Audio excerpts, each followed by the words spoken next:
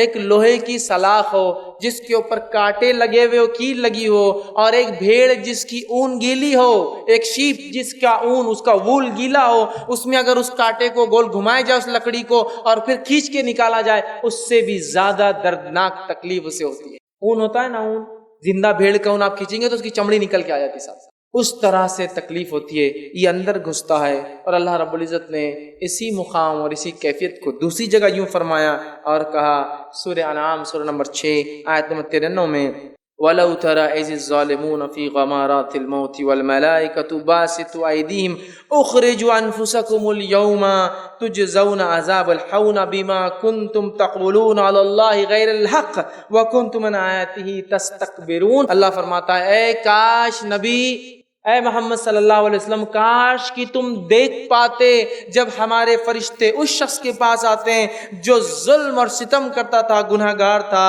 فی غمارات الموت، اور جب اس کی موت کے وقت قریب آتا ہے تو فرشتے دوڑتے ہیں اور ہاتھ بڑا کر کھینچتے اور کہتے ہیں تخرجوا انفسکم، نکل اب باہر اپنے جسم سے اور آ ہمارے شکنجے میں۔ اس لیے جتنے بڑے بڑے کافر بھی ہیں نا جو مسلمانوں پہ ظلم کرتے ہیں، اب آتے ہیں شکنجے میں وہ مسلمانوں کے، فرشتے نکالتے ہیں ان کو باہر۔